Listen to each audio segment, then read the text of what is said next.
ప్రతాప్ రెడ్డి గారు, ఈ రెడ్డి గారు ఏం చెప్పారు? క్రైస్తవ సువార్త వలన మన వారికి మనోభావాలు దెబ్బతిన పర్లేదు. ఎవరు చెప్తున్నది? ప్రతాప్ రెడ్డి గారు. ఏమని? క్రైస్తవ సువార్త వలన మన వారికి మనోభావాలు దెబ్బతిన పర్లేదు, కానీ ఆ సువార్తే లేకపోతే మనకు విద్య లేదు, ఆ సువార్తే లేకపోతే మన బిడ్డలకు ప్రాణాలు లేవు, ఆ సువార్తే లేకపోతే నరబలు లాగు, ఆ సువార్తే లేకపోతే మన దేశాలు బాగుపడవు. అందుకే ప్రతాప్ రెడ్డి తన శైలి ఏమంటో తెలుసా? క్రైస్తవ పాదుర్లు అంటే మిషనరీలు, క్రైస్తవ పాదుర్ల వలన మన దేశం బాగుపడింది. ఎక్కడ రాశాడు? ఆంధ్రుల సాంఘిక చరిత్ర పేజ్ నెంబర్ 382లో రాశాడు ఆయన. ఇది ప్రతాప్ రెడ్డి గారిని చూసి నేర్చుకోవాలి. చూడండి ఎంత మంచి రెడ్డి ఆయన చూసి నేర్చుకోవాలి. ఇంకా చెప్తున్నా, అంబేద్కర్ గారు రాశారు ఒక క్రైస్తవుడు. ఇది చాలా చాలా విలువైందండి. ఒక క్రైస్తవుడు అంబేద్కర్ రాస్తున్నారు, ఒక క్రైస్తవుడు చేసిన సేవ ఈ దేశానికి ఏ మతంలో ఉన్నవాడు చేయలేడు. ఎందుకు చేయలేడంటే చాలా లాజిక్ చెప్పాడు ఆయన. ఎందుకు చేయలేడంటే ఇక్కడున్న మతాలు గాని, ఇక్కడున్న ధర్మాలు గాని, వారి మతం వాళ్ళకి ఏం చెప్తుందంటే వాళ్ళ కుల కొట్టుబాట్లను కాపాడుకోవడమే వాళ్ళ మతం. వాళ్ళ కులాన్ని గొప్పగా కాపాడుకోవడమే మతం అయితే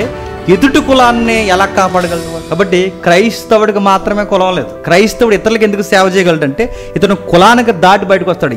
మిగిలిన వారు ఎందుకు సేవ చేయలేరంటే వాళ్ళ కులం దాటి వచ్చి ఇతరుల కులాన్ని వాళ్ళు రక్షిస్తే వాళ్ళ ధర్మం ప్రకారం ఏమైనట్టు? తప్పు చేసినట్టు, ధర్మ విరుద్ధమైన పని చేసిన. అందుకే క్రైస్తవుడు తప్ప సమాజ సేవ ఎవడో చేయలేడని అంబేద్కర్ ప్రసంగ రచన వాల్యూమ్ 1 వాల్యూమ్ 66లో రాశాడు ఈ విషయాలు చాలా స్పష్టంగా. ఇంకా దేవదాసి వ్యవస్థ మనం చాలాసార్లు మాట్లాడుకున్నాం. అమీకార్ మైకిల్ ప్రేరణ అనే అమ్మాయి కోసం ఫైట్ చేసి ఎకరాల స్థలాలని సందా అక్కడి నుంచి తెచ్చి మన ఇండియాలో బెంగళూరులో సిలికాన్ సిటీలో ఈ రోజుకి ఆ తల్లి కట్టిన ఆ దేవదాసి వ్యవస్థ, హాస్టల్స్ ఉన్నాయి, వసతి గృహాలు ఉన్నాయి. ఈ రోజుకి అసలు రక్షించే విధానం ఇది.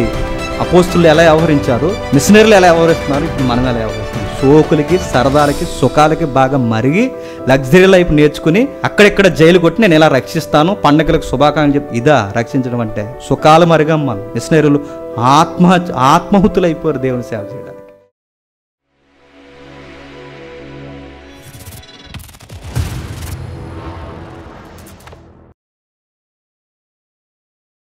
ఇదంతా చెబుతుంటే మనల్నే అన్యులకు వ్యతిరేకులుగా చూపిస్తున్నారు వీళ్ళు.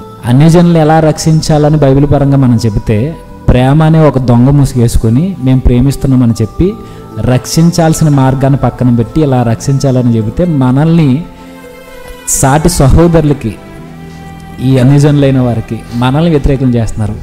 అలా వ్యతిరేకమైన వారు మిషనరీలు కూడా ఉన్నారు. వీళ్ళు ఎలా తీసుకెళ్లారో మనకు తెలియాలి. కాబట్టి వీళ్ళ చరిత్ర మనకు చాలా అవసరం. ఒక చాలా విలువైన సందర్భం ఇది. కొంచెం మన సాక్ష్యాలతో సహా మాట్లాడే సందర్భం ఇది. నేను రెఫరెన్స్తో సహా రాసుకుని వచ్చాను, ఎందుకంటే ఇది చాలా విలువైనది.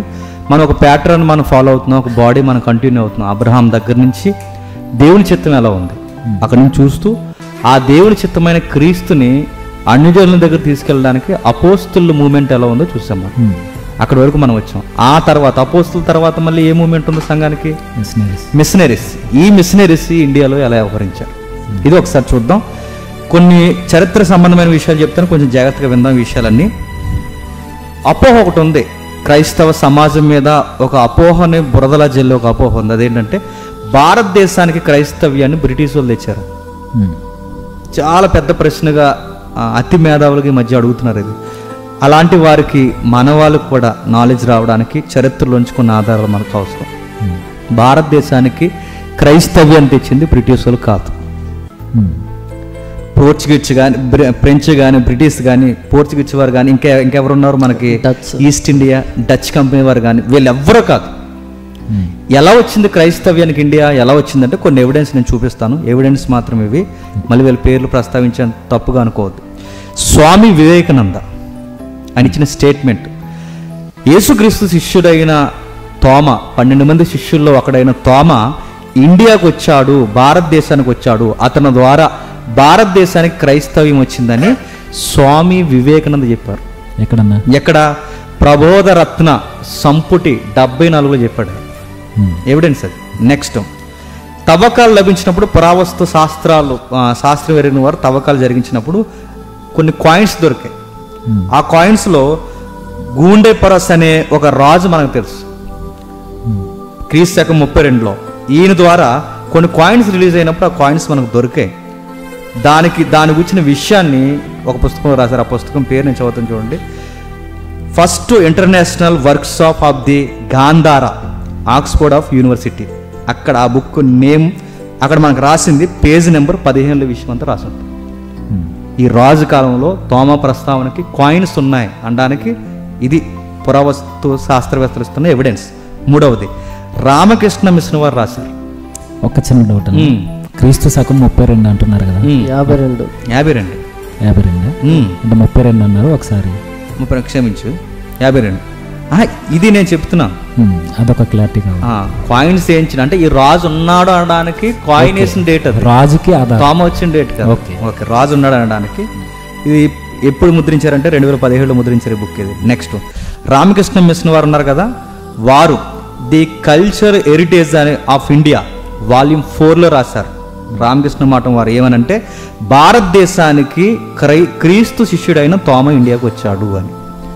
నాలుగవది కేకే పిల్లే 1955 ఈయన ఏమని రాశాడంటే భారతదేశంలోనికి ఈయన వచ్చాడని ఒక ఎవిడెన్స్ ఇచ్చాడు. ఈయన పాండ్య రాజు ఆస్థానంలో ఉన్న 2 రాయబారులు అగస్టస్ చక్రవర్తిని కలడానికి వెళ్ళారట. అగస్టస్ ఉన్నాడుగా రోమ్లో, అతనికి వెళ్ళడానికి వెళ్ళాడు. దేనికి? వ్యాపార లావాదేవీలు జరుగుతున్నాయి అంటే ఇండియాతో ఆ టైంలో వ్యాపార లావాదేవీలు జరిగిన దాఖలాలు ఉన్నాయంటే ఉన్నాయంటున్నాడు ఈయన. ఎవరు? ఆయన పుస్తకం పేరు దక్షిణ భారత చరిత్ర ప్రథమ భాగము, డాక్టర్ కేకే పిల్లే, పేజ్ నెంబరు 34 అంటాడు. తోమ వచ్చాడు. ఎంతమంది చెబుతున్నారు తోమ వచ్చారని? ఇంకెవరు చెప్తున్నారు? అత్యధికమైన బలమైన వ్యక్తులు మనకు చెప్తున్నారు. జార్జ్ స్మిత్ చెప్పాడు. ఇంకా ఎవరు చెప్పారు? అంబేద్కర్ గారు చెప్పారు. 190లో సిరియా క్రైస్తవులు ఇండియా నుంచి అలెగ్జాండ్రియాలో ఉన్న బిషప్ గారికి రిక్వెస్ట్ పెట్టుకున్నారట. ఏమని రిక్వెస్ట్ పెట్టారంటే మాకు ఒక మిషనరీ కావాలి అంటే ఈ టైం వచ్చేసరికి 190 సమయం వచ్చేసరికి సిరియా క్రైస్తవులు అంటే సిరియన్ క్రైస్తవులు అని పిలువబడే కేరళ ఏరియాలో ఇప్పటికీ సిరియన్ బాప్టిస్ట్ సంఘాలు ఉన్నాయి. వాళ్ళు అర్జీ పెట్టుకున్నారట, మాకు ఒక కాపర్ కావాలి పంపించండి అంటే అక్కడి నుంచి ఇక్కడికి ఓ మిషనరీని ఇక్కడికి పంపించారు. ఈ విషయం ఎవరు చెప్తున్నారు? అంబేద్కర్ గారు చెప్తున్నారు. అంటే 180 190కే ఇండియాలో ఏముంది? క్రిస్టియానిటీ, క్రైస్తవ్యం ఉంది. బ్రిటిష్ వాడు తెచ్చండి ఎవడన్నాడు? ఫ్రెంచ్ వాళ్ళు తెచ్చారని ఎవరన్నారు? పోర్చుగీస్ వారు తెచ్చారని ఎవరన్నారు? ఇంకెవరున్నారు కంపెనీలో? డచ్ కంపెనీ తెచ్చారని ఎవరన్నారు? అసలు ఇండియాకి క్రైస్తవ్యాన్ని తెచ్చింది బ్రిటిషర్స్ కాదు. నెక్స్ట్ ఇంకా సర్వేపల్లి రాధాకృష్ణ గారు అన్నారు. ఎక్కడ? ఆయన పుస్తకం రాశాడు, east religion and western thoughts అనే బుక్లో పేజ్ నెంబర్ 310లో రాశాడు తోమా కోసం. నెక్స్ట్ మార్క్ పోలో యాత్రికుడు, ఈయన తెలుసు కదా, మార్క్ పోలో యాత్రికుడు 12వ శతాబ్దానికి చెందినవాడు. ఈయన రాశాడు travels of mark Polo buy Thomas visit India అనే బుక్లో రాశాడు. పేజ్ నెంబరు 345లో చెప్పాడు.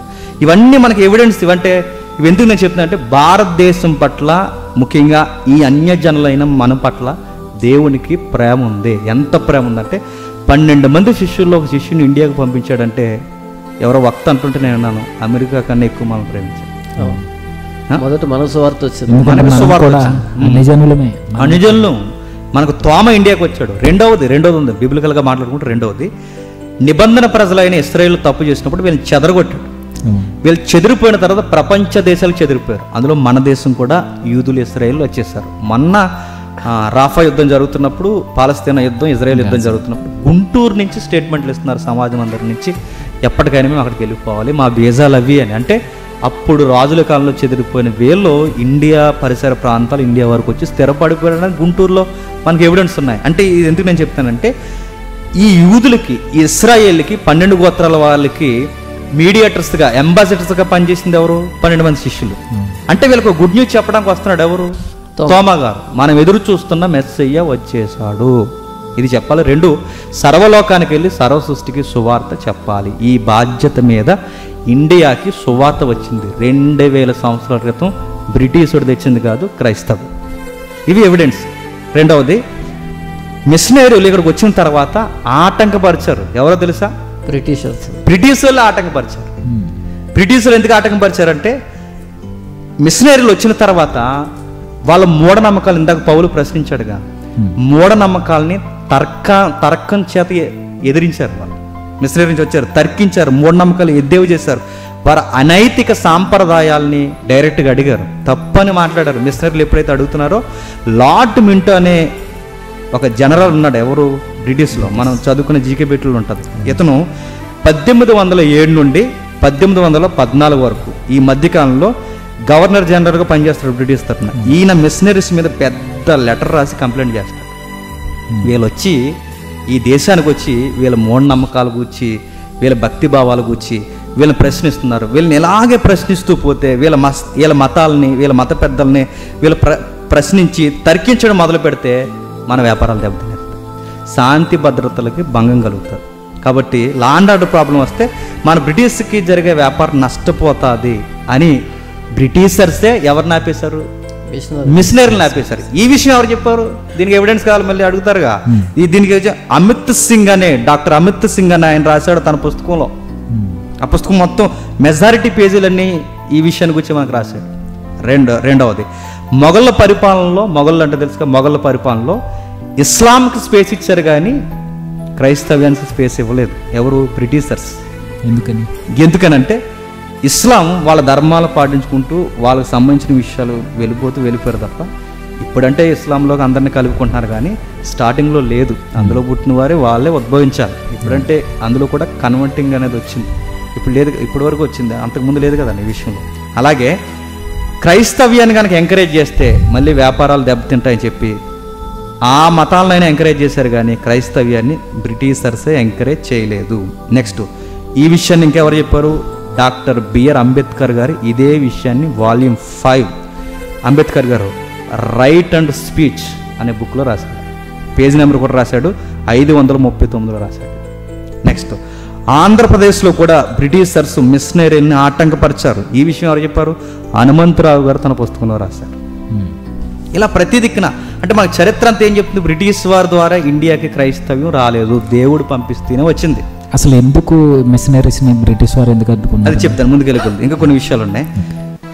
గ్రాండ్ మెంటో ఇంకొక ఆయన మరియు మిషనరీలు వీళ్ళందరూ కలిసి, గ్రాండ్ అంటారు ఈయన మిషనరీలు అందరూ కలిసి భారతదేశంలో సువార్త చెప్పనివ్వట్లేదని ధర్నాలు ఎక్కడ చేశారు తెలుసా? లండన్లో చేశారు. లండన్లో ధర్నాలు చేసి మన ప్రభుత్వాలు ఆ ప్రజలను పరిపాలిస్తూ వాళ్ళు ఏం చేస్తున్నారంటే అక్కడ మిషనరీలని సువార్త చేయకుండా, వీళ్ళు సువార్త చేయకపోతే అక్కడ ప్రజలు మూఢనమ్మకాల్లో కొట్టుకుపోయి తమ పిల్లలను తామే చంపుకుంటారు, నరబలు ఇస్తున్నారు, ఘోరమేం చేస్తుంది, సతి జరుగుతుంది, శిశుహత్యలు జరుగుతున్నాయి, రోగాలకు వైద్యం కూడా చేయించుకోవట్లేదు, మంత్రాలు చదువుతున్నారు, రకరకాల మూఢనమ్మకాల భక్తి భావాలు కురిసిపోయి ఉన్నారు. వాళ్ళకు సువార్త చెప్పాలి, సత్యం చెప్పాలి, వాళ్ళ విద్యలో వివేకం కలిగిన వారిగా మార్చాలి, సువార్త చెప్పాలని లండన్ వీధుల్లో ధర్నాలు చేస్తే దాని తరపున కోర్టుకు వెళ్ళి వాదించి అక్కడి నుంచి పర్మిషన్ తెచ్చుకున్నది ఎవరంటే ఇదిగో ఈ గ్రాండ్ అనే మహానుభావుడు తీసుకొస్తాడు. అప్పుడు ఎవరైతే అక్కడ ఉంది కదా మన కంపెనీ అది పనిచేస్తుంది, అది ఫ్రెంచ్ ఈస్ట్ ఇండియా కంపెనీ, ఈ ఫ్రెంచ్ వీళ్ళందరి దగ్గర ఈయన ఫైట్ చేసి ఆ తెచ్చుకుని ఆ పర్మిషన్ సర్టిఫికేట్ తెచ్చుకుని అప్పుడు ఈయన సువార్త చెప్పడం స్టార్ట్ చేస్తారు. ఇది ఎక్కడ మనకు రాయబడిందంటే నాగభూషణం గారు ఉన్నారుగా, నాగభూషణం గారు పేజీ నెంబర్ 32, 33లో ఈ విషయాన్ని స్పష్టంగా రాశారు. రెండవది ఇంకోటి, బ్రిటిష్ వారికి సువార్త అనుమతించకపోగా మరొక విషయం వీళ్ళు ఏం చేశారు తెలుసా? ఇక్కడున్న మూఢ సంబంధమైన భక్తి కలిగిన మూలాలని బ్రిటిష్ వాళ్ళు ఎంకరేజ్ చేశారు. ఎందుకు ఎంకరేజ్ చేశారు? ఇందాక మన వాళ్ళు చేసే పనులే బ్రిటిష్ వాళ్ళు చేసిన పనులు. ఏమైనా ఎంకరేజ్ చేశారంటే వీళ్ళని ఎంకరేజ్ చేస్తే వీళ్ళ వల్ల మనకి ఇబ్బంది ఉండదు, మన వ్యాపారాలకి డోకా ఉండదు. కాబట్టి వీళ్ళ సంబరాలకి అంబరాలకి వీళ్ళ ఊరేగింపులకి బ్రిటిష్ వాళ్ళే దగ్గరుండి డబ్బులు ఇచ్చి ఇలాంటి మూఢనమ్మకాల ఉత్సవాలు చేయించారని ఎవరు చెప్పారు తెలుసా? డాక్టర్ బిఆర్ అంబేద్కర్ గారు చెప్పారు.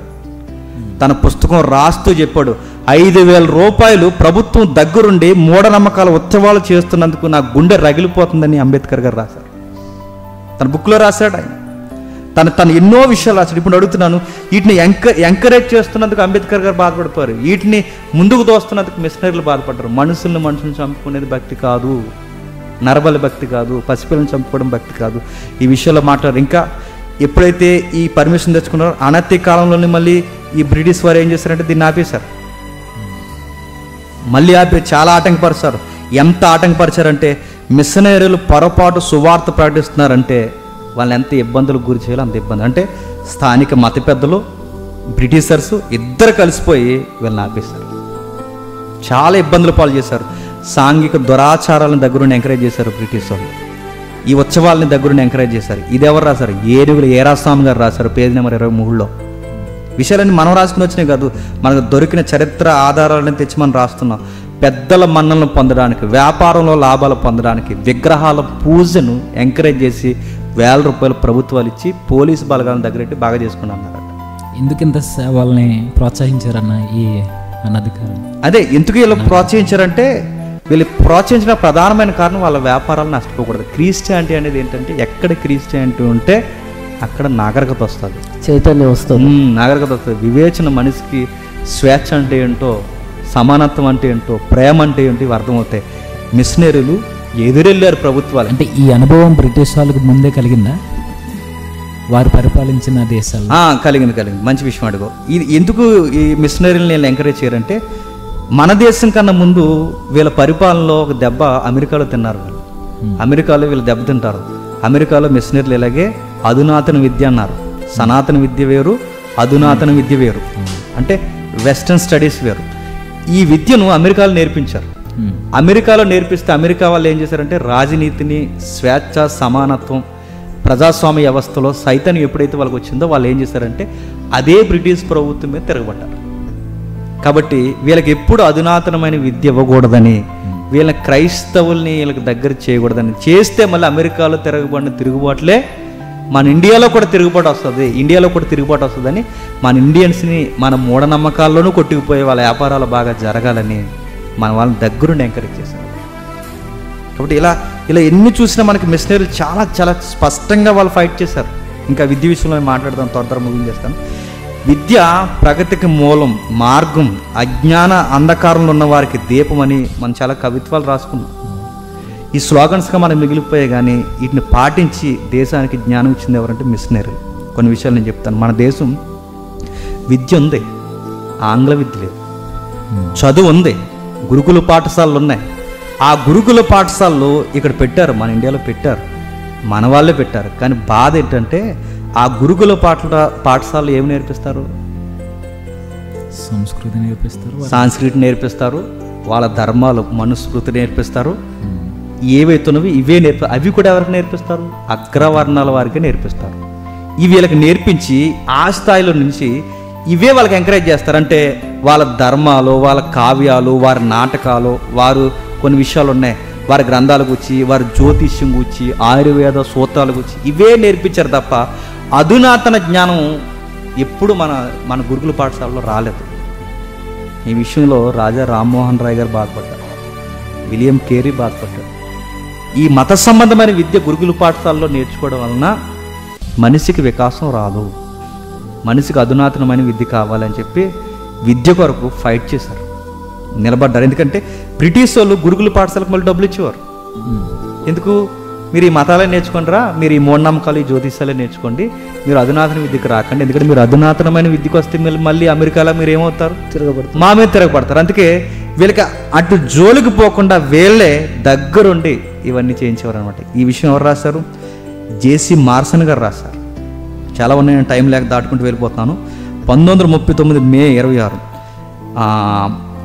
చాటుపూర్ జిల్లాలో ఒక గ్రామంలో మిషనరీలు రాత్రి వేళ విద్య చెప్తుంటే, అంటే ఒక ఉపాధ్యాయుని పెట్టి విద్య చెప్తుంటే మత పెద్దలందరూ వచ్చి బడి మూసేవాలి, అంటే రాత్రి బళ్ళు పెట్టేవారు, పగలు చెప్పనివ్వట్లేదు, బడి మూసేయాలని చెప్పి చదువులు నేర్పుతున్న ఉపాధ్యాయుడిని దుడ్డుకర తీసుకొట్టేశారు. ఈ మాట ఎవరు రాశారు తెలుసా? అంబేద్కర్ గారు రాశారు. మరో విషయం చెప్తాను చూడండి. అంబేద్కర్ గారు ఒకరోజు పాఠశాలలో చదువుకుంటున్నప్పుడు, ఆయన హిస్టరీ మనం చదువుతున్నప్పుడు మనకు కనబడుతుంది, బోర్డు మీద టీచర్ గారు లెక్కిస్తారు. పిల్లలందరినీ చేయమంటారు, ఎవరు చేయరు పిల్లలు. ఎవరు చేయకపోతే అంబేద్కర్ గారు ఆ లెక్క చేస్తారు కదా, నువ్వు చేయవయ్యా అని చెప్తే ఈ అబ్బాయి వెళ్తున్న టైంలో పిల్లలందరూ అరుస్తారు గట్టిగా. ఎందుకు అరుస్తున్నారు అని అడిగితే, ఆ బోర్డుకి దగ్గరలో వీళ్ళు పెట్టుకున్న టిఫిన్ డబ్బాలు ఉన్నాయంట. టిఫిన్ డబ్బాల దగ్గరికి కులంతో కూడా వెళ్తే టిఫిన్ మైలు పడిపోతుందని చెప్పి, అంటే ఎంత అజ్ఞానం ఉంది చూసా. ఇవన్నీ బాధపడుతూ పెద్దలే రాశారు ఇవన్నీ. విద్య లేదు కనుక దేశంలో నరబలు జరిగాయి, విద్య లేదు కనుక నదిలో పసిపిల్లని విసిరేశారండి, విద్య లేదు కనుక రథాల కింద పడి నలిగిపోవడం భక్తి అన్నారు. కొన్ని దేవాలయాల పేర్లు చెప్పకూడదు, ఎందుకంటే అది మనకు పర్మిషన్ లేదు. రథాల కింద పడి ముక్కలుగా ఆత్మహత్య చేసి అయిపోతుంటే ఇదే మా భక్తి అన్నారు. ఇది మిషనరీని చూసి బాధపడిపోయారు. మోకాళ్ళు రోడ్డు మీద మోకాళ్ళు వేసి, దేవా ఈ ప్రజల్ని ఎవరు రక్షించేది, ఎలా రక్షించాలి, మాకు జ్ఞానం ఇవ్వు ప్రభువా, మాకు ధైర్యం ఇవ్వు ప్రభువా, ఈ ప్రభుత్వాలను ఎదిరించి ఈ ప్రజలు మేము కాపాడాలని ఫైట్ చేశారు వాళ్ళు.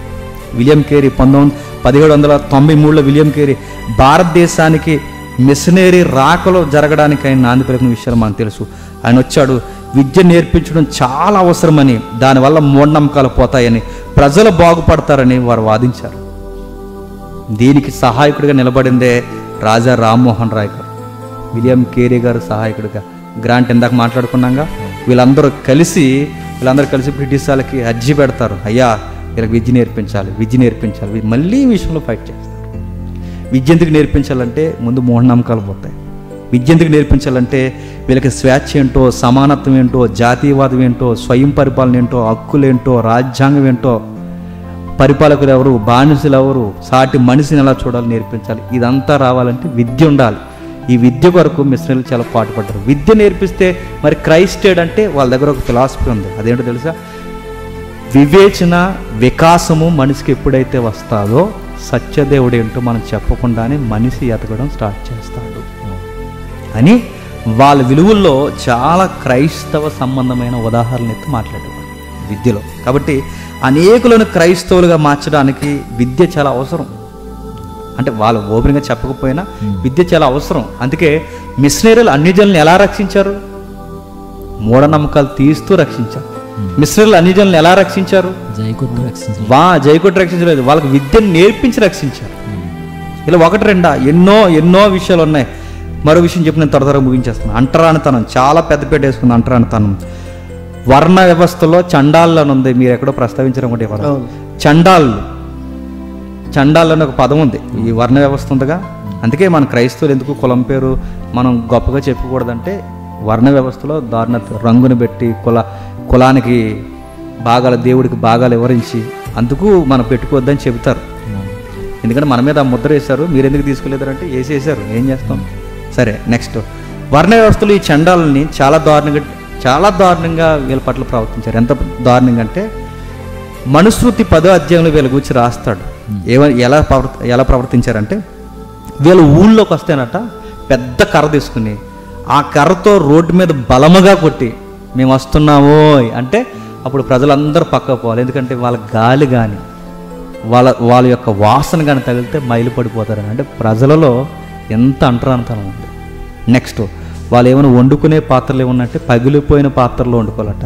నెక్స్ట్ వాళ్ళు చనిపోయిన వారి మీద కప్పే ఈ క్లాత్ ఉంటుంది చూసారా, ఆ వస్త్రం, శవాలకు కప్పే వస్త్రం మాత్రమే వీళ్ళు ఒంటి మీద బట్టలు వేసుకోవాలి. ఇదంతా ఎక్కడుంది? మనుస్మృతి 10వ అధ్యాయంలో ఉంది. ఇలాంటి వాటికి మన వాళ్ళు జై కొడుతున్నారంటే ఏమనాలి? జై కొట్టి రక్షిస్తారా? లేకపోతే మిషనరీలు, అపోస్తులు ఎలా వెళ్ళారు, మిషనరీలు ఎలా వెళ్తున్నారు అంటే అన్యజనుల్ని ఎలా రక్షించాలి? ఇదిగో మిషనరీలా రక్షించాలి. రెండవ ఉదాహరణ చెప్తాను. గోపాలకృష్ణ గోఖలే గారు వీటిని గురించి రాశారు. ఏమని రాశారు తెలుసా? ఈ అంటరానితనం కోసం 2 మాటలు రాశారు. పిల్లిని తాకొచ్చు, కుక్కను తాకొచ్చు, కానీ అంటరాని వాడిని తాకండి. అంటే కుక్క కన్నా పిల్లి కన్నా ఎవడో అధ్వానమైన వాడు. ఈ మాట ఎవరు చెప్పారు? గోపాలకృష్ణ గోఖలే చెప్పాడు. తన పుస్తకంలో డైరెక్ట్గా రాశాడు. అప్పుడు క్రైస్తవులు అన్నారు, అయ్యో వీళ్ళకి విద్య లేక ఇలా బాధపడుతున్నారే, సాటి సహోదరుడే, అందరూ దేవుని స్వరూపం కలిగిన వారే, మనుషులందరూ సమానమని ఈ మనుషులకు నేర్పించాలంటే వీళ్ళకి వివేచన రావాలంటే ముందు విద్య రావాలి. విద్య వస్తేనే చదవగలరు మన గ్రంథం. అది చదివితేనే మనిషి సాక్షాత్తు దేవుడి స్వరూపమైన మనిషి గురించి ఎప్పుడైతే అర్థమవుతుందో అందరం సహోదరులు అని అర్థమవుతుంది. అందుకే వీళ్ళు ఏం చేశారా? ఈ అంటరాంతరం కొరకు, ఈ వర్ణ వ్యవస్థ కొరకు, ఈ కులాల కొరకు ఎన్నో విషయాలు వీళ్ళు ఫైట్ చేశారు. అంబేద్కర్ గారు ఎందాక విషయం చెప్పాక ఆయన చిన్నప్పుడు ఆయన్ని చాలా స్కూల్లో బాధ పెట్టారు. ఆయన సాంస్క్రిట్ నేర్చుకోవడానికి ఎన్ని కష్టాలు పడాల్సి వచ్చింది ఆయన. నెక్స్ట్ తక్కువ కులపు వారు రోడ్డు మీద నడిస్తే వాళ్ళు ఏం చేస్తారు తెలుసా? వాళ్ళు పొరపాటును ఉమ్మూసేస్తారేమని వాళ్ళ మూతికి ముంత కట్టారు. వాళ్ళు అడుగులు నడిస్తే రోడ్లు మరకైపోయి తర్వాత వచ్చిన ఇబ్బంది అవుద్దని ముడ్డుకి వాళ్ళు తాటాకులు కట్టారు. మూతికి ముంత, ముడ్డుకు తాటాకులు కట్టారు. ఇంత వర్ణ వ్యవస్థ ఉంది మన ఇండియాలో. ఇదంతా మార్చింది ఎవరు? ఈ స్లోగన్స్ వాళ్ళు మార్చారా? లేకపోతే ఎవరు మార్చారు? మిషనరీలు క్రీస్తు వెలుగులు తీసుకొచ్చి విద్యను నేర్పించి మార్చారు. లేకపోతే ఈరోజు మనం ఇలా కూర్చుని మాట్లాడగలము? శోభ అనుభవించిందంతా ఎవరో కాదు, మన పితరులు. అందుకే అప్పుడు వేసిన పునాదులు అంత బలమైనవి కనుకే సంతోషం అని చెప్పను. అంత లో స్టాండింగ్లో కూడా విలువలు వాళ్ళు తీసుకెళ్ళగలిగారంటే అది నిజమైన సువార్త అంటారా? మందా చెప్పండి నిజమైన సువార్త. ఇంకా విలువైన విషయాలు చెప్తున్నా చూడండి. మనుషులందరూ సమానం, సాక్షాత్తు దేవుని స్వరూపం, మీలో మీరు ఇలా ద్వేషించుకుని ఎప్పటికీ మీరు ఇలా ఒకరినొకరు వేధించుకోకూడదని మిషనరీలు చెప్పేవారట. మీరు దేవుని స్వరూపాన్ని అర్థం అవ్వాలంటే ముందు మీకు విద్య రావాలి, అంటరానితనం పోవాలంటే మీకు చదువు రావాలి, ఒకరినొకరు ద్వేషించుకోకుండా ప్రేమించుకోవాలంటే మీకు చదువు రావాలని వీళ్ళు చాలా విషయాల్లో వీళ్ళు ఫైట్ చేశారు. నెక్స్ట్ 1850లో పాగోలు వెంకయ్య, ఈ చాలా జాగ్రత్తగా, పాగోలు వెంకయ్య విజయవాడలో పెద్ద గజ దొంగ ఖమ్మం జిల్లా జైలు నుండి పలుమార్లు పరారైపోడు, ఒక్కసారి కూడా పట్టుకోలేకపోయారట, పలుమార్లు పరారైపోయాడు. అందుకే ఖమ్మం జిల్లా నుంచి వస్తున్న రోడ్డుకి వెంకయ్య రోడ్డు అని పేరెట్టారు. ఎప్పుడైనా ఖమ్మం మీ అత్తారింటికి వెళ్ళినప్పుడు చూడు, ఆ రోడ్లో వెళ్తాగా, వెళ్ళినప్పుడు చూడు ఆ వెంకయ్య రోడ్డు, ఆ రోడ్డు పేరే వెంకయ్య. అలాంటి వెంకయ్యకి ఒక రోజు మిషనరీ సువార్త చెప్తాడు. 50 ఏళ్ళు వయసు వచ్చినప్పుడు తనకు అర్థమవుతుంది నేను దేనికోసం బతుకుతున్నాను. అప్పుడు మిషనరీ సువార్త చెప్తే, ఆ ఒక్కడికి సువార్త చెప్తే ఆ ఒక్కడు తనకున్న ఆస్తులు, తన యొక్క సంపద అంతా ఇచ్చి బాప్టిజం తీసుకుని తన ద్వారా 10,000 మందిని క్రైస్తవులుగా మార్చేశాడు. ఒక గజ దొంగ. మిషనరీలు చేసిన విధానం ఇది కదా మనం వెళ్ళాల్సిన విధానం. చెప్పండి, ఇప్పుడు అన్ని జనులు మనం ఎలా రక్షించాలంటే సువార్త చెప్పి రక్షించాలి. విద్యను నేర్పిస్తూ వెనకాల సువార్త చెప్తూ నేర్పించాలి. ఇంకేముంది, శిశు హత్యలు, ఇవి చెప్పి నేను ముగించేస్తాను. శిశువులను చంపేశారు. పసిపిల్లలు నెలల్లో ఉన్నప్పుడు ఏడుస్తుంటారు, వాళ్ళు కడుపు నొప్పి వచ్చి ఏడుస్తున్నారు, పాలు అరక్కి ఏడుస్తున్నారు, జ్వరమా తలనొప్పి, వాళ్ళకి ఏముందో వాళ్ళు చెప్పలేరు. ఈ ఏడుస్తున్నప్పుడు అప్పుడున్న మూఢనమ్మకాలు ఏంటో తెలుసా? బెంగాల్లో, ముఖ్యంగా మన వెస్ట్ బెంగాల్లో ముఖ్యంగా జరిగేది. పిల్లలు ఏడుస్తుంటే, పాలు తాగడం వల్ల కానీ నీరసంగా కానీ ఏడుస్తుంటే ప్రజలు ఏం నమ్మేవారట? దురాత్మ ఈ పిల్లని అడుగుతుందని నమ్మేవారట. దురాత్మ అంటే ఈ బిడ్డ నాకు కావాలని దురాత్మ అడుగుతుందని వీళ్ళు భయపడిపోయి ఏం చేశారంటే దురాత్మకి ఇచ్చేసేవారు ఈ బిడ్డని. ఎలా ఇస్తారు ఈ బిడ్డను దురాత్మకంటే, ఊరి చెట్టున రావి చెట్టు దూరంగా, ఊరి చివరిన రావి చెట్టు ఏదైనా ఉంటే ఆ చెట్టుకి చివరికి వెళ్ళి ఒక పెద్ద ఏదైనా బొట్ట ఏదోటి తీసుకుని ఆ బొట్టలో ఈ బిడ్డని కట్టి ఆ చెట్టుకి ఏలాడి తీసి వచ్చేసేవారట. పక్షులు ఏమన్నా ఉంటే ఆ బిడ్డను తినేయడం, చీమల పట్టేయడం, లేదంటే ఆకులతో అరిసరిసి చచ్చిపోవడం. అలా చచ్చిపోతే ఇలా అనుకునేవారట దురాత్మ ఆ బిడ్డని తీసేసుకుంటారు. శిశుహత్యలు ఇవన్నీ ఎక్కడ రాశారు? ఎక్కడ రాశారు? స్పెల్లింగ్ రాసుకోండి. IBID అనే బుక్లో రాశారు దీన్ని. ఎక్కడ? పేజ్ నెంబర్ 244 పేజీ నెంబర్లో రాశారు ఈ విషయం. బెంగాల్లో హత్యలు, శిశు హత్యలు. రెండవది, ఒరిస్సాలో ఎంత నమ్మకాలు ఉన్నాయి. పిల్లలు పుట్టకపోతే నది దగ్గరకు పోయి నదికి మాట ఇచ్చేవారట. ఏమని మాట ఇచ్చేవారు? మాకే కనుక కవల పిల్లల్ని ఇస్తే ఓ బిడ్డని నీకు ఇచ్చేస్తాం. కవల పిల్లలు పుడితే 4 సంవత్సరాలు కవల పిల్లలు నిజంగా పుట్టారనుకోండి, ఆ 4 సంవత్సరాలు చాలా అల్లారు ముద్దుగా పెంచి ఆ బిడ్డ 4 సంవత్సరాలు వచ్చిన తర్వాత చక్కగా ముత్తాపు చేసి మంచి బట్టలేసి చక్కగా అలంకరించి, అమ్మ నువ్వు వెనక్కి తిరిగి చూడకుండా అలా నదిలోకి నడుచుకుంటూ వెళ్ళిపోనివారట. ఆ బిడ్డకేం తెలుస్తుంది? ఎదురికి వెళ్ళే కొద్ది లోతు వస్తుందని అలా నడుచుకుంటూ వెళ్ళిపోయేసరికి లోపలికి వెళ్ళేసరికి తను అలా మునిగిపోతుంటే తల్లి బిడ్డను తీసుకుందని చేతులారా వాళ్ళ బిడ్డను చంపేసి. ఇలాంటి మూఢనమ్మకాలు మన దేశంలో ఉన్నాయి. ఇంకెక్కడ ఉన్నాయి? వీటిని గూర్చి ఎక్కడ రాశాడు ఈ విషయాలంటే మనకు విలియం కేరీ తన బుక్లో ఈ విషయం చాలా స్పష్టంగా రాశాడు. ఇంకెక్కడ? విలియం కేరీ గారు వీటికి ఎదురు తిరిగారు. అయ్యో బిడ్డలను చంపేయడం ఏంటి, ఎంత దారుణం ఏంటి, దీనికి పరిష్కారం ఏంటి, ఒరిస్సా ఇలా మారాలంటే దీనికి పరిష్కారం ఏంటంటే 1820లో జేమ్స్ ప్యాగస్ అనే ఒక సువార్థికుడిని ఒరిస్సా రాష్ట్రం పంపితే కానీ ఈ రాష్ట్రం బాగుపడదని చెప్పి ఒరిస్సా రాష్ట్రానికి జేమ్స్ అనే ఈ వ్యక్తిని మిషనరీగా పంపారు. అప్పుడు కానీ ఆ దేశానికి చనిపోయారు ఆయన, గ్రహన్స్టీన్ గారు. వీళ్ళందరూ వెళితే కానీ ఇది హత్యలు ఆగలేదు. మిషనరీలు ఎలా రక్షించారు వీళ్ళందరినీ? ఈయన ప్రతాప్ రెడ్డి గారు, ఈ రెడ్డి గారు ఏం చెప్పారు? క్రైస్తవ సువార్త వలన మన వారికి మనోభావాలు దెబ్బతిన పర్లేదు. ఎవరు చెప్తున్నది? ప్రతాప్ రెడ్డి గారు. ఏమని?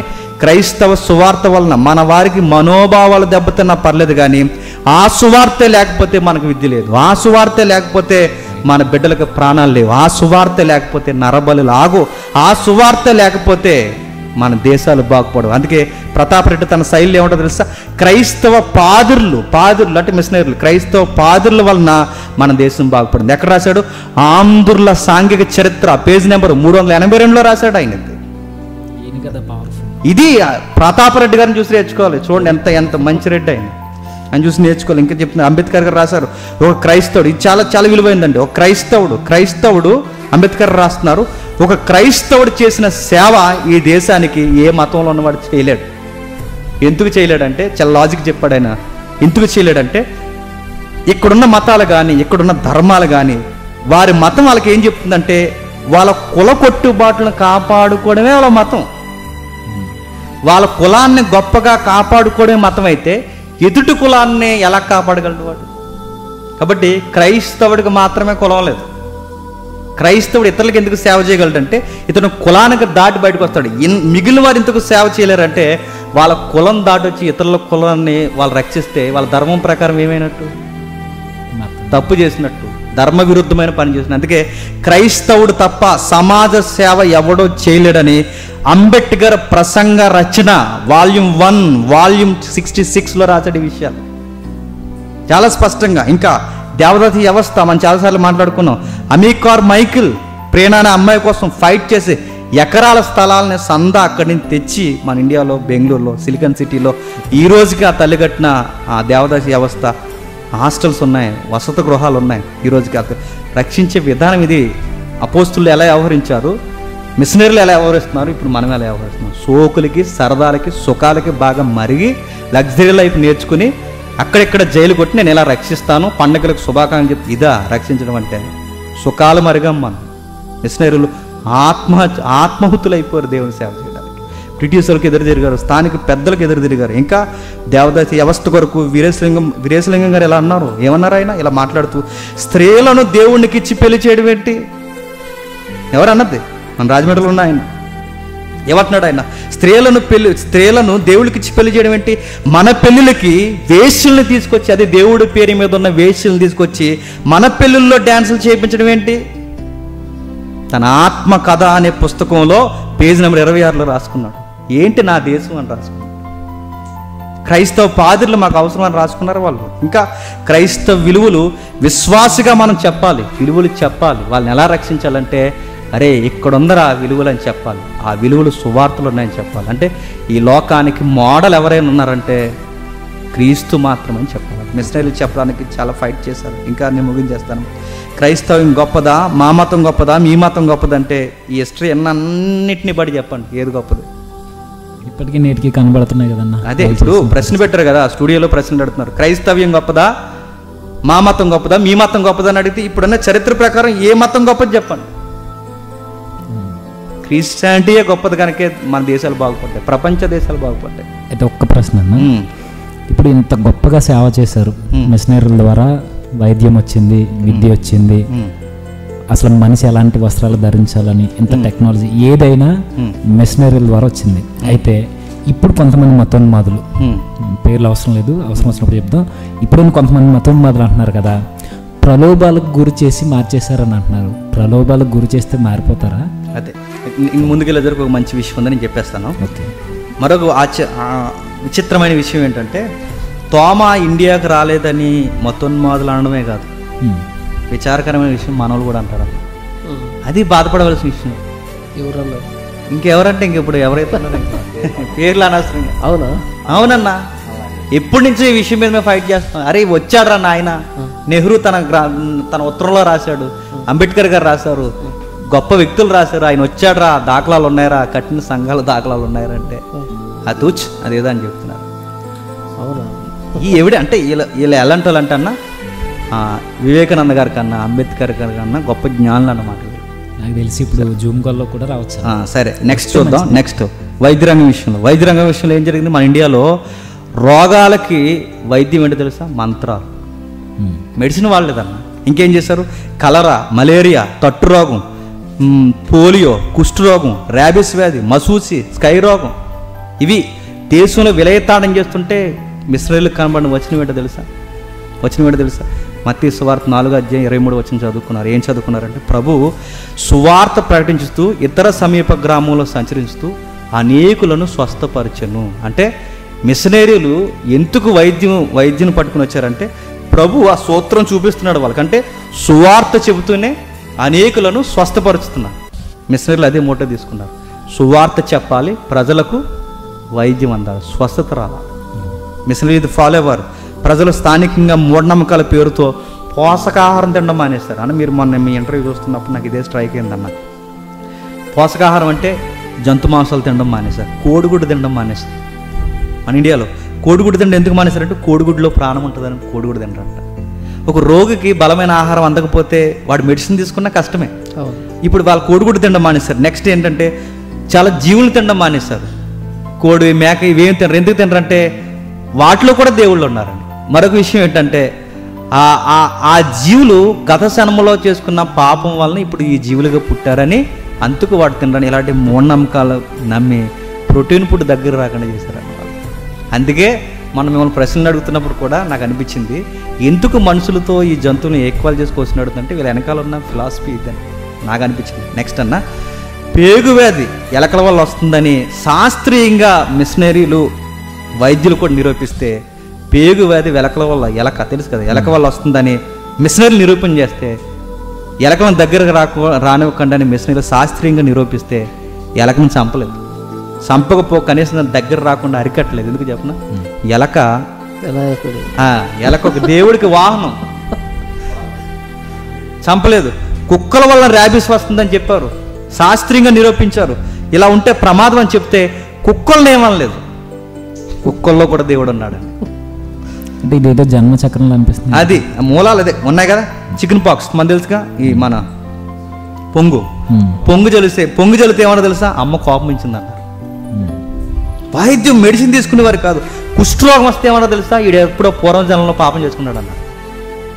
ఇంత భయంకరంగా వైద్యం తీసుకుంటే ప్రజలు తిరగబడుతుంటే వాళ్ళ కొరకు వాళ్ళు బాధపడి ఇబ్బంది పడుతూ మిషనరీలు, అరే మీ ఆత్మీయ స్వస్థతే కదరా మీకు కావాల్సింది, మీకు శరీర స్వస్థత కూడా కావాలరా అని చెప్పి వీళ్ళకి వైద్యం చేయడానికి ఎన్ని తిప్పలు పడేవారు వాళ్ళు. ఒకరోజు కృష్ణ అనే ఒక అబ్బాయి వడ్రంగి వాడు నదికి స్నానం చేయడానికి పోతూ ఉన్నప్పుడు కాలు జారి పడతాడు. ఆ కాలు జారి కింద పడినప్పుడు, నేను ముగించేస్తాను అయిపోయింది, కాలు జారి కింద పడినప్పుడు కృష్ణ అనే ఆయనకి వైద్యం అందదు. ఎందుకంటే ఈ మూఢనమ్మకాల వైద్యం ఎక్కడ అందుతుంది. ఆ టైంలో జాన్ థామస్ అనే ఆయన ఇలియం కేర్ గారి దగ్గర ఉంటాడు. ఆయన ఏం చేస్తాడంటే ఈ కృష్ణ అనే ఆయన దగ్గరికి వెళ్ళి వైద్యం చేస్తాడు. వైద్యం చేస్తూ ఈ డాక్టరు సువార్త చెప్తాడు. యేసుక్రీస్తు వారి కోసం చెప్తుంటే ఆ కృష్ణ ఏడుస్తాడు. ఇదా దేవుడు అంటే, ఇదా రక్షణ అంటే, నాకు తెలియదు సార్, సువార్తలో నేను పాపికున్నాను నాకు అర్థమవుతుంది సార్ అని చెప్పి, సార్ నేను బాప్టిజం తీసుకుంటాను. తన ఇంటిల్లపాతి బాప్టిజం తీసుకోవడానికి రెడీ అయితే 2000 మంది వాళ్ళ ఇంటిని చుట్టుముట్టి శాపాలు పెట్టారు. అది వచ్చారు. ఆ దేవుడి పేరుతో శాపాలు పెట్టి, నువ్వు పోతావు, నేను వెలివేస్తావు, మన జాతిలోకి రానేము, ఇతర దేవుడిని ఆహ్వానిస్తున్నాను చెప్తే ఇంతమంది 2000 మంది వాళ్ళ మీద పడి శాపాలు పెడుతుంటే కృష్ణ తన కుటుంబీకులందరూ కలిసి విలియం కేరీ గారు గంగా నదిలో నిలబడితే హిందువులు ముస్లింలు చూస్తుండగా కుటుంబం అంతా బాప్టిజం. ఇది కదా రక్షించడం అంటే.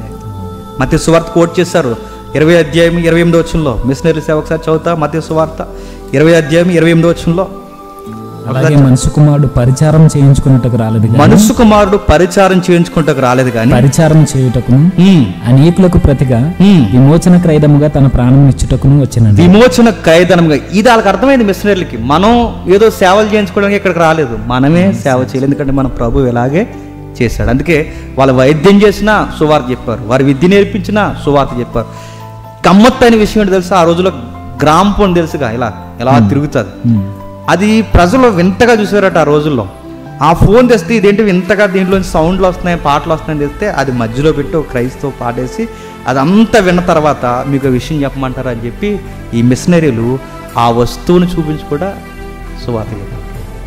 సువార్త చెప్పాలన్న ఆశ ఉండాలి కానీ ఏ ప్లాట్ఫామ్ అయినా ఉపయోగించుకోవచ్చు. గ్రామ్ ఫోన్ చూపించి సువార్త చెప్పారు, ఏ చిన్న అవకాశం చెప్పినా సువార్త చెప్పారు. మరొక విషయం, బలమైన విషయం చెప్పి నేను ముగిస్తాను. నిజామాబాద్లో దానకరుణుగా పేరుగాంచిన రాజా నర్స్ గౌడ్ అని ఒక ఆయన ఉన్నాడు. ఇప్పటికే ఆ ఏరియాలో సుపరిచితమైన వ్యక్తి.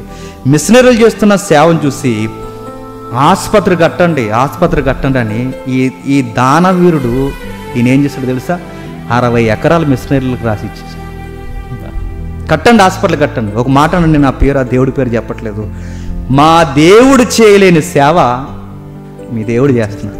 నా 60 ఎకరాలు రాస్తున్నాను. ఆ రోజుల్లో 25,000 ఇవ్వడం గొప్పదన్నమాట. 25,000 రూపాయలు ఇస్తున్నాను, తీసుకోండి అని చెప్పి ఇచ్చేసి ఆయన కూడా కదిలిపోయాడు. ఇది కదా అన్యజనులను ఎలా రక్షించాలి మనం. నేను ముగించేస్తున్నాను. కరువు, ప్రకృతి వైపరీత్యాలు జరిగినప్పుడు మిషనరీలు ఎలా వ్యవహరించారు ఎక్కువ చెప్పను. ఒక ఎగ్జాంపుల్ చెప్పి నేను ముగించేస్తాను. మన గోదావరి, ఉభయ గోదావరి జిల్లాలో, అటు వెస్ట్ ఇటు ఈస్ట్, మన తూర్పు పశ్చిమ గోదావరి జిల్లాలో ఆనుకుని ఉన్నది మన కోనసీమ జిల్లా. ఇక్కడ వరకు కరువు 1831, 1832 వరకు, ఇంచుమించు 34 వరకు, ఈ 3.5 సంవత్సరాలు కరువు బీభత్సమైపోయింది మన ప్రాంతాల్లో. ఆ టైంలో ఎలా రాయబడింది తెలుసా? చర్మం అట్ట మన ఎముకలకు, మన పితరుల ఎముకలకు అంటిపోయింది, అంత కరువు వచ్చింది ఆ టైంలో. సరిగ్గా అదే టైంలో సర్ ఆర్థర్ కాటన్ గారు మన ఇండియాకి ఇంజనీర్గా వచ్చాడు. ఆయన ఆ టైంలో వచ్చినప్పుడు వాళ్ళ ఇంట్లో పని మనిషి ఉంది. ఆ పని మనిషి పేరు లచ్చి అనే ఆవిడ. అప్పుడు రాజమండ్రికి కొంచెం 16 కిలోమీటర్ల దూరంలో ఉంటున్నారు, 10 మైళ్ళు 16 కిలోమీటర్ల దూరంలో ఉంటున్నారు వాళ్ళు. పని మనిషి అందట, అమ్మ నాకు ₹10 ఇవ్వండి, నేను పట్టణానికి పోయేస్తాను. ఆ రోజు పట్టణం మనకి ఏరియాకి రాజమండ్రి, నేను రాజమండ్రిలో వస్తాను, నాకు ₹10 ఇవ్వండి, పని ఉందని చెప్తే వాళ్ళ ₹10 ఇస్తే ఆ ₹10 తెచ్చుకొని ఈవిడ ఏం కొనుక్కుందో తెలుసా? ఒక చిన్న బిడ్డను కొనుక్కొని ఇంటికి తీసుకెళ్తే, ఈ బిడ్డ నీకెందుకు అని అడిగితే, ఈ బిడ్డ నాకు జతగా ఉంటుందని కొనుక్కున్నాను అన్నమాట. అంటే మనకి ఏమర్థమవుతుంది? ₹10 ఆ రోజు పసిపెట్టి నమ్మేశారు. దేనికి? ఫుడ్కి. సరిగ్గా ఆ టైంలో సర్ ఆర్థర్ కాటన్ దొర గారు రోజుకి 10 మైళ్ళు గుర్రం వేసుకుని చుట్టూ తిరుగుతూ, ఈ ప్రాంతాలను తిరుగుతూ, పాములు తిరుగుతున్న ప్రాంతాలు నిద్రపోయి, ఏసీ లేని స్థలాల దగ్గర నిద్రపోయి, సుఖాలు దొరకని స్థలాల దగ్గర నిద్రపోయి, భయంకరమైన నక్కలరుస్తున్న శబ్దాల దగ్గర ఆయన నిద్రపోయి, తిరిగి ఈ ప్రాంతంలో ఉభయ గోదావరి జిల్లాల్లో ఎలాగైనా సరే కరువు తీసేయాలంటే ఏం చేయాలంటే, వీళ్ళకి గోదావరి చక్కగా పారుతుంది, వీళ్ళకి ఒక ఆనకట్ట కట్టాలని నిర్ణయించు.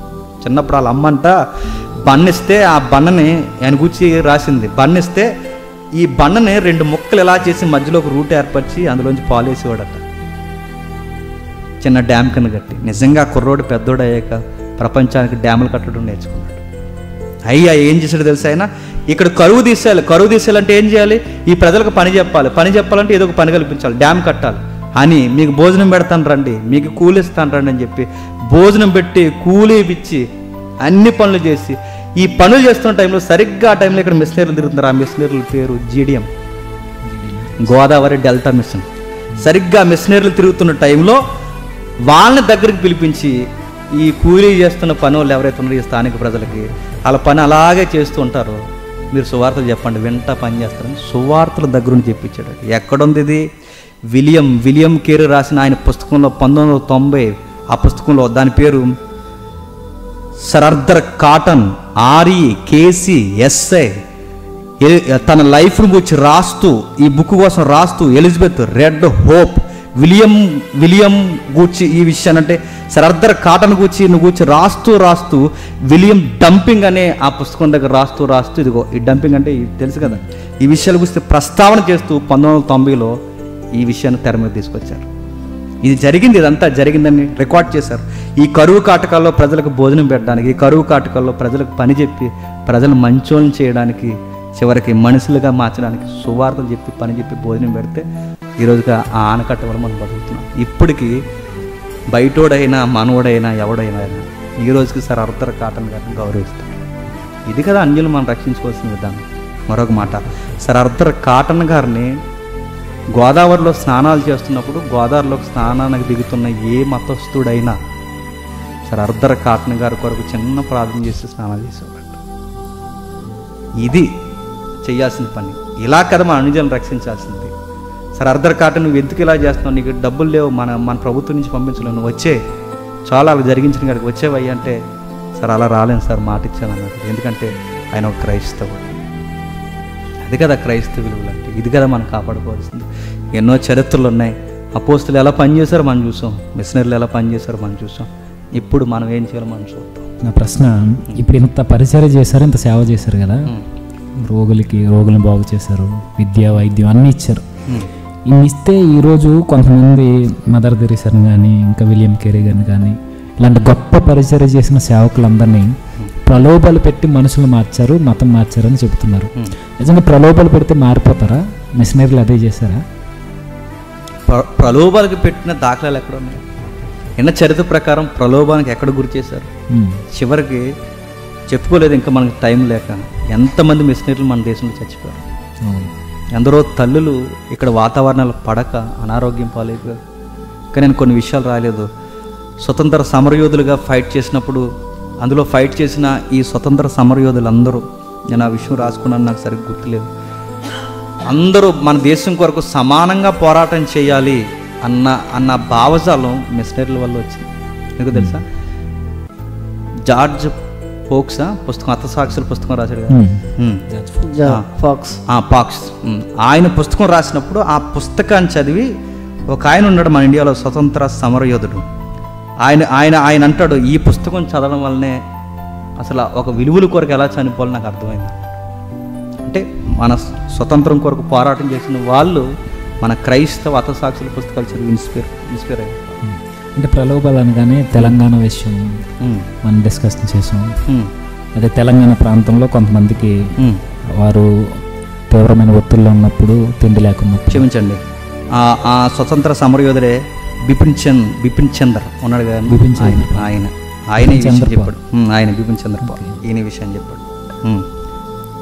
అదే ఈ ప్రలోభాలకు సంబంధించి తెలంగాణలో జరిగిన ఒక మిషనరీ వారు చేసిన ఉదాంతం ఉంది కదా. అంటే ప్రలోభాల చేతే వీళ్ళని రక్షిస్తారు. సందర్భం వచ్చింది. కరువు కట్టల కోసం మనం మాట్లాడుకున్నాగా, ఎప్పుడైతే కరువు సమయంలో మిషనరీలు ఎక్కువ, ఇంకా నేను ల్యాగ్ అయిపోద్దని చెప్పట్లేదు, ఈ హెల్ప్ చేస్తున్నప్పుడు ఈ మిషనరీలు వచ్చి భోజనం పెట్టి పని చెప్పి మనకు అనేక విషయాల్లో మనకు హెల్ప్ చేస్తున్నారు కనుక వీళ్ళ దేవుడు నమ్ముకుంటే చాలని అనేక మంది, వందల మంది క్రీస్తుని నమ్ముకోవడం స్టార్ట్ చేశారు. అప్పుడు మిషనరీలే మళ్ళీ దగ్గరుండి ఆపేశారట, మీరు ఎలా యేసు ప్రభువుని నమ్మకూడదు, మీకు అన్నం పెడతాం, మీకు బట్టిస్తాం, కానీ వీటి వల్ల యేసు ప్రభువుని నమ్మొద్దని మార్చే వీళ్ళే ఈ అన్నం బట్టి, ఈ బట్టను బట్టి మీరు యేసు క్రీస్తుని నమ్మకూడదు మళ్ళీ మిషనరీలు ఆపేశారు. ప్రలోభాన్ని గురి చేసిన అయితే ఎందుకు ఆపేశారన్న?